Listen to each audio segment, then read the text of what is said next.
A virus in the 21st century devastated humanity, with only around 2 million surviving the outbreak. The humans who survived the plague mysteriously lost their sense of sight. Currently, hundreds of years after the incident, vision is just a myth for human beings. In fact, the ability to see is considered to be blasphemy. The story opens in Alkany Village, an outpost in the Pain Kingdom that sits at the base of towering snow-capped mountains, and is surrounded by dense forests. The isolated village is named after the Alkany tribe, whose faces are most notable for their deep scars and milky eyes. Historically, the Alkany did not have good relations with the Pain Kingdom. The tribe is led by a chieftain named Babavas, who rules as per the wishes of the people. However, religious authority inside the tribe is divided into two people. The first is the Dreamer, a priest who maintains the spiritual health of the community. The second is an elderly woman named Paris who works as a midwife and advisor to Babavas. A form of democracy is practiced where each member of the tribe has a vote. The chieftain has the ability to call a parliament to discuss matters that concern the whole tribe.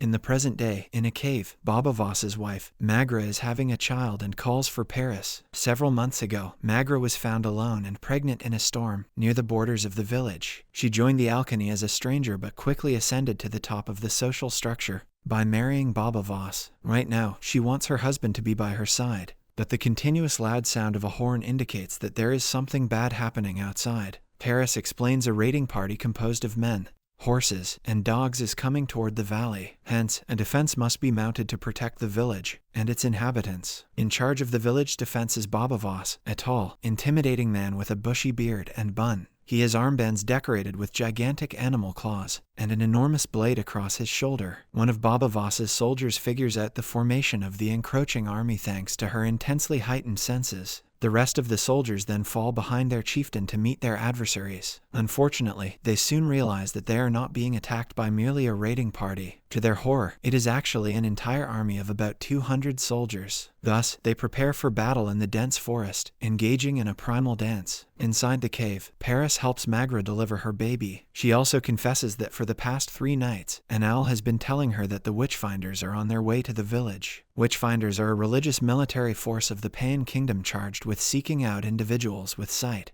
Bound by a holy oath, they are brutal and relentless, slaughtering anyone who opposes them. Paris believes that they have currently come to take Magra. The scene then immediately cuts to the invaders, who are led by Tamakti Jun, the general of the Witchfinders. He is searching for a non-religious criminal that killed the sister of the Queen of the Pain Kingdom. In his custody, Tamakti Jun has a member of the Alkany tribe named Getherbax. The brutal general reveals that Getherbax snitched on his own tribe for reward in return for valuable information. The traitor had informed that at the end of winter, a 3 months pregnant woman wandered into Alkany Village. She was then taken in by Babavas because he always wanted to have children. Although Magra never disclosed her baby's biological father, she did have a necklace. Unfortunately, Getherbax also handed that to Tamakti Jun. Engraved on the necklace was the name of the criminal that the Witchfinders seek, Jurlameril. Back in the cave, Magra delivers a son. Moments later, Paris discovers that there is a second baby too who is ready to come out. As she operates on Magra, the scene shifts back to the forest.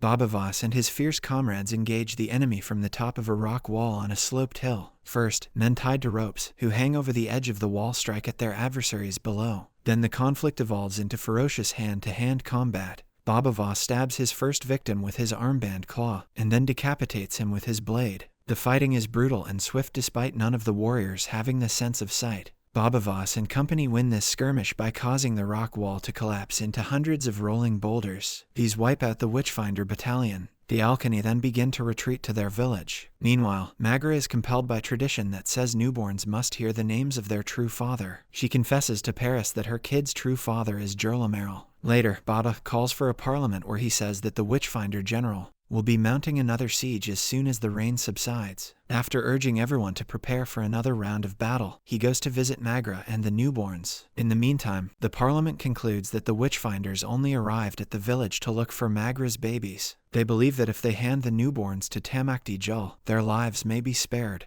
Following this, a standoff ensues between Baba, a few of his loyal comrades, and the rest of the village. But before they can come to blows, Paris informs everyone that the Witchfinder army will arrive at the village sooner than later. However, she has a plan to save them from certain death. Historically, the Alkani believed there was only one way in and out of the village. However, the man who brought Magra to Alkani actually told Paris about a bridge that he built over a river. That bridge can grant them safe passage out of the village before they are attacked. However, most are skeptical about this, because it seems impossible for a single man to have built a complete bridge. Yet with few options, they pack up and head for the bridge. After walking for a few hours, they do find the bridge. However, before they can all safely make it through, Tamakti Jun arrives and sends his dogs behind them. Fortunately, despite a few casualties, they make it safely across the bridge. Baba Voss then cuts the bridge down after letting Getherbax cross over. He assumes that Gether was an unwilling prisoner rather than a collaborator. Thwarted, Tamakti Jun sends word via hawk to Kane, the Queen of Pan Kingdom. The scene then shifts to the Queen in her palace at Kanzua Dam, an ancient imposing building of concrete and metal. Bald except for a long ponytail, her minions clothe her in a robe. She sits in a chair, spreads her legs, licks her hand, and proceeds to pleasure herself while praying to God. Thanking him for granting the God Flame, which in reality is the sun, she asks him to punish her enemies. She then orgasms, licks her finger, and says Amen. After a while, she receives Tamakti Jun's message. She then calls for a meeting with her cabinet in a dark room illuminated by 2 rows of fire. There, they have a conversation about the devil Jurlamerl, who murdered her sister and preached about vision. The queen suspects that he can see and could have passed his power of light on to his children. However, no one quite knows if that's possible. It is then revealed that Jurlamerl was born to a slave, and fed the queen and her servants in this very room. Kane's right-hand man suggests that Jurlamerl may not have even been able to see, but the queen is sure of it. Kane then explains that in the past, men used the power of sight to almost destroy the world, burning forests and polluting the air. She demands that Tamakti Jun be informed of his new mission, find the babies and bring them to her. At this point, the scene shifts to Baba Voss and his caravan. Nagra tells the villagers about Jurlamerl and his ability to see the world. Over the course of 30 days and nights, they follow windchime-like markers left by Jurlamerl to a secure area. The area is protected by a waterfall, where the mystery man has left them supplies to build a new village. That night, Paris informs Baba of a prophecy. She says that although this place feels like paradise, he will be the chief of a tribe that must hide from the world and the witch-finders forever. The next morning, Baba holds his 2 adopted children and basks in the sun's rays. Unbeknownst to him, one of the infants stares up at an airborne hawk, proving that the newborns can see. A few days later, Baba Voss takes a morning stroll in the forest with his 2 kids. Unfortunately, he soon comes face to face with a fearsome bear, who separates him from the 2 infants. However, he once again proves his combat mettle, stabbing the bear repeatedly in the neck and torso. Yet before he can finish it off, an arrow zooms in out of nowhere and kills the bear. That arrow is shot by none other than Jurlamerl. He emerges from the trees to give Baba a key to a box hidden in a cave near the village's waterfall. He asks Baba to inform Paris about the container too, and says it is to be given to the kids when they are 12 summers old. When asked what's inside, Jurlamerl says it contains knowledge that will make a world better than that of their ancestors. He then tells Baba to name the kids Haniwa and Kafun, so he'll know them when they finally find him. After this brief conversation, he promptly vanishes once more. This encounter concerns Baba, who wants to be the kids' only father and doesn't want them to ever leave. It also upsets Getherbax, who hears Baba calling out Jurlamerl's name. With this intel, Gether goes to his aunt, Souterbax. Their conversation reveals that Gether's mother was burned alive for challenging the decision of making Baba the chieftain of the Alkani tribe. In those days, Baba had recently joined the tribe and would not give any information about his past. Still enraged by the loss of his mother, Gether vows to avenge her. Hence, he and Souter arrange a secret forest meeting with a shadow. The shadow is a mysterious figure who conceals her true identity from the rest of the clan, and can hide her body from detection. Gether asks her to spy on Paris, a request that she accepts. Later that night, in their hut, Baba and Magra are joined by Paris to unlock the trunk. Inside is a toy boat and, more important still, a collection of books. Although Baba does not understand the importance of the gifts, Paris understands that these are the keys to wisdom. She reveals that the book contains the secrets of the Age of Vision. Magra isn't happy about this, or the kids' possible ability to see, since she fears it'll just bring misfortune upon them. Nonetheless, she agrees to bury the books until the kids are 12. Paris then detects that the shadow is watching them, and informs Baba of this by scribbling it on his palm with her finger, but he fails to catch the shadow before she departs. Following this, the shadow reports back together about the meeting.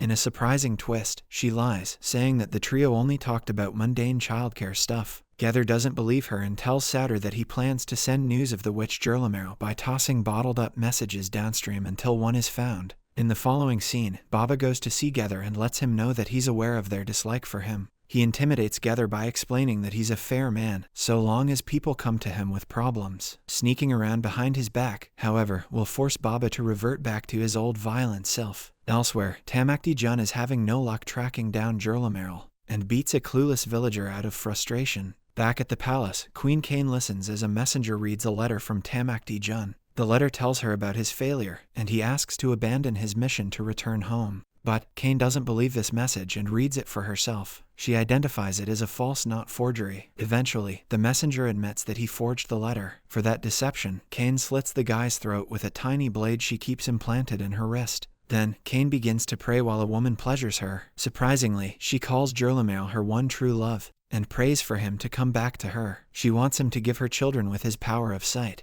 By doing this, she'll renounce the gods, because she and her kids will become gods themselves. Following this, she holds a public execution for the two more traitors, who attempted to trick her with the false knot. The public criticize Kane for caring more about Gerlamero than the fact that the dam's engines are breaking down, and the water is rising. But she counters by proclaiming that she's God's hand on earth. It is then revealed that Kane uses the electricity from the dam to warm the winters and cool the summers in the homes of her citizens. But she claims it to be magic. She then demonstrates that power by hoisting the two backstabbers in the air by chains and frying them with turbine-generated electricity. The scene then jumps 3 years into the future. The new Alkany village is built, and Magra shows Paris that Hanua and Kafun can see. Baba also confesses he too has known about this for some time. When Magra wants to deny them the contents of Gerlamerl's box, Paris convinces her to keep following his instructions. Then, as a bedtime story, Magra tells the twins a fable about how the four senses, scent, taste, sound, and touch, were happy until they were visited by a long-lost fifth brother, Vision. Vision comments about their physical appearance leading to strife between the brothers. Eventually,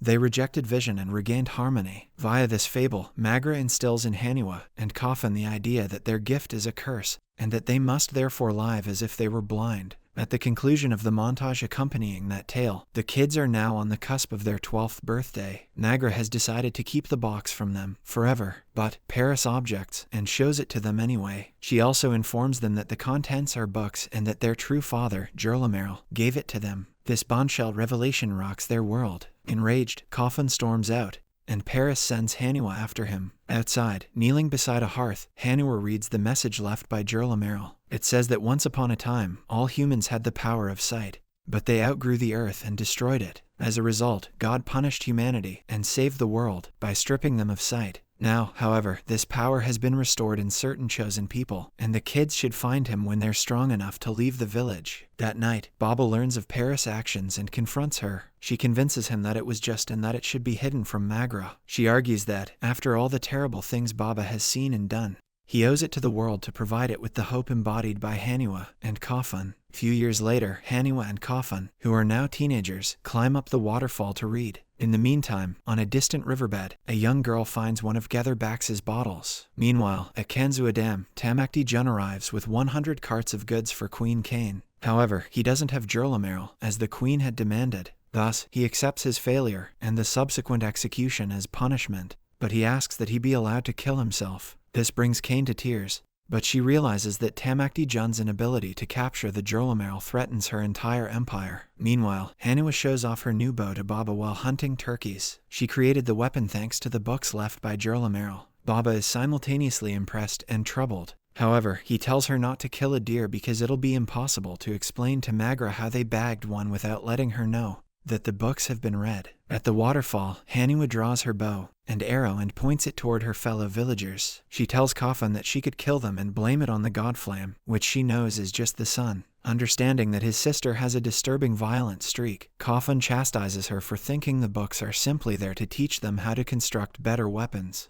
Haniwa is also excited about the world atlas she has. It tells her that the river in their village leads to the Mississippi River, and that there's an industrial town called Pittsburgh, likely the geographic location of Queen Kane's Kanzua Dam. Meanwhile, Souterbox gives birth to a stillborn baby, which came out not looking like a human. Gather blames Baba, Paris, and the rest of the witches for this abomination. However, everyone else recognizes it to be the byproduct of incest. Since there are only about 70 people in the village, everyone knows the symptoms of inbreeding. Hence, a decision is made to venture to a nearby festival, where prospective new clan members and mates might be found. Baba fears such travel will lead the witchfinders to their hidden home. But Magra says that tough times will inevitably drive people away, and that steering them in the right direction is the best way to manage the situation. In Kanzua Dam, Kane stops Tamakti Jun from killing himself. She has received the Getherback's bottle, meaning she knows where to locate the kids. Elsewhere, Baba and company travel to a nearby festival. They eventually reach their destination, situated in the ruins of an amusement park from a bygone era. There are traders of all sorts here, as well as religious extremists who burn the non-religious at the stake for being able to see. The fact that these victims cannot, in fact, see horrifies Haniwa, but she can't do anything about it without outing herself. Soon afterwards, Coffin is abducted by slavers and marched to an enormous industrial complex with a collection of other prisoners, including a young injured girl named Fethin. Tracking them, Haniwa discovers a message on an old car written by Coffin: "I am alive. Follow the path." With no other option left, she reveals this to Baba, Paris, and Magra. This means that her mom now knows that she can read and write, and disobeyed her by studying the books. But Magra doesn't press the issue because rescuing Coffin supersedes all other issues. Upon reaching the industrial compound,